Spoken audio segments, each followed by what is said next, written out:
pagi anak-anak, Assalamualaikum warahmatullahi wabarakatuh.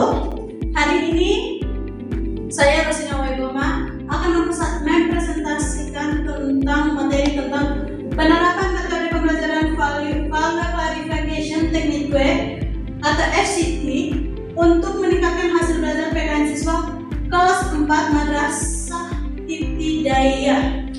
Nah, di sini ada pendahuluan.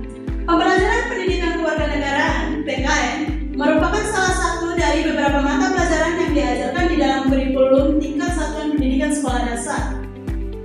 Tujuan dari PKN di SD yaitu memberikan pengetahuan kepada siswa tentang peristiwa-peristiwa ataupun kejadian-kejadian untuk dianalisa agar nantinya siswa dapat mengambil teladan dan juga mengambil sikap atas masalah yang terjadi di dalam lingkungan sekitar, sehingga terbentuk siswa yang berbudi pekerti dan bermoral Pancasila.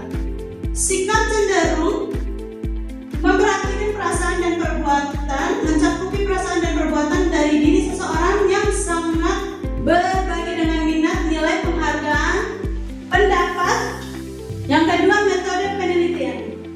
Di sini ada metode penelitian. Metode penelitian yang digunakan pada penelitian ini menggunakan metode penelitian tindakan kelas atau PTK dengan model kemis defensif tanpa melalui 4 tahapan, yaitu penelitian dilakukan di kelas 4 Madrasah Ibtidaiyah Jamaiul Khair Kota Tangerang pada mata pelajaran pendidikan kewarganegaraan.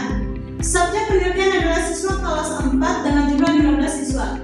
Sebelum tindakan dilaksanakan, maka berikut ini akan peneliti kemukakan rancangan siklus yang nantinya sebagai tahapan-tahapan kegiatan dalam penelitian, yaitu perencanaan atau planning, yang kedua tindakan atau acting, yang ketiga pengamatan atau observating, dan refleksi atau reflecting.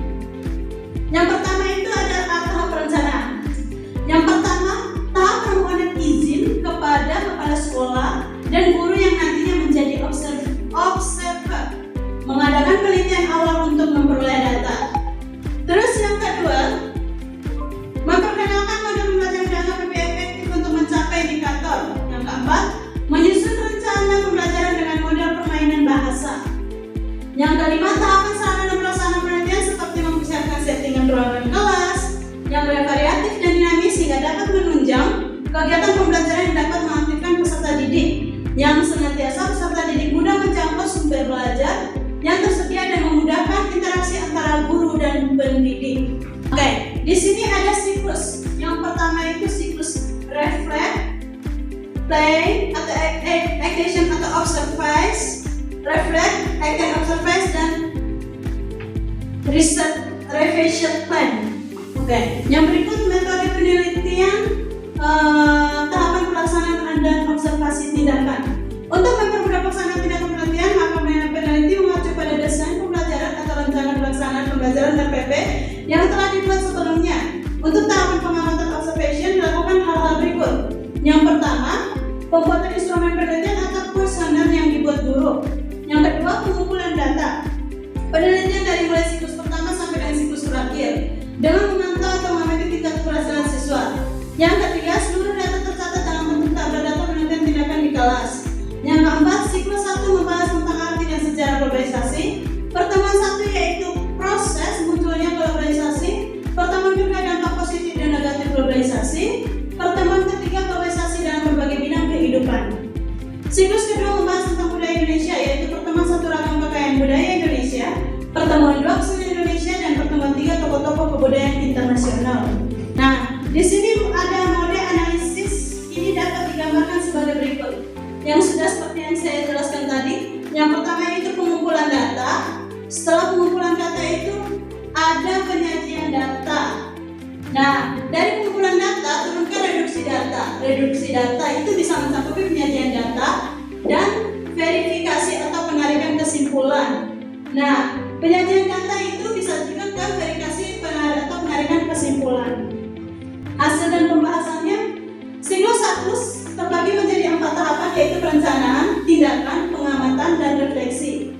Dampak positif, materi digunakan siklus adalah menjelaskan proses munculnya globalisasi, dampak positif dan negatif globalisasi. Dan globalisasi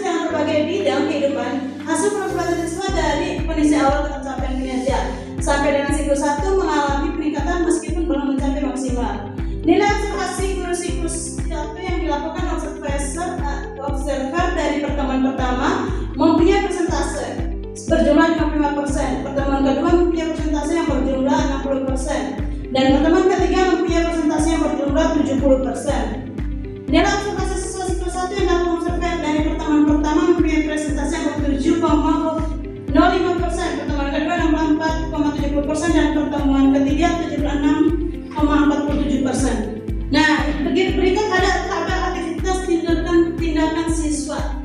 Seperti yang sudah dijelaskan tadi, yang pertama, berdasarkan hasil pengamatan dilakukan oleh observasi selama pembelajaran siklus 2 pada pertemuan ke-1, 2, dan 3, maka dapat dikatakan mengalami peningkatan dari siklus 1. Peningkatan yang dialami dalam siklus 2 yang ini dapat terlihat dari tindakan siswa ketika kegiatan pembelajaran. Siswa sudah memahami kegiatan kelompok dengan mencari informasi atau jawaban dari masalah yang diberikan, kerjasama dalam menjalankan tugas yang diberikan oleh guru. Oke, yang berikutnya terakhirnya kesimpulan. Berdasarkan rumusan masalah melalui pesanan tindakan dapat disimpulkan bahwa penerapan metode Value Clarification Technique atau VCT pada pembelajaran PKN dapat meningkatkan aktivitas dan hasil belajar siswa kelas 4 Sekolah Dasar SDN Karangtengah Kota Tangerang. Dengan demikian, penelitian ini dapat dijadikan oleh guru sebagai acuan dalam menyusun perencanaan pembelajaran dan dalam rangka meningkatkan profesionalisme pedagogi guru yang mampu memberikan pengaruh positif terhadap hasil belajar siswa. Siklus 1 terbagi menjadi 4 tahapan, yaitu perencanaan, tindakan, pengamatan, dan refleksi. Materi digunakan siklus 1 adalah menjelaskan proses munculnya globalisasi, dampak positif dan negatif globalisasi, dan globalisasi dalam berbagai bidang kehidupan. Hasil proses belajar siswa dari pada awal ke capaian kinerja sampai dengan siklus 1 mengalami peningkatan. Meskipun belum mencapai maksimal nilai observasi siklus yang dilakukan, observasi dari pertemuan pertama mempunyai persentase berjumlah 55%,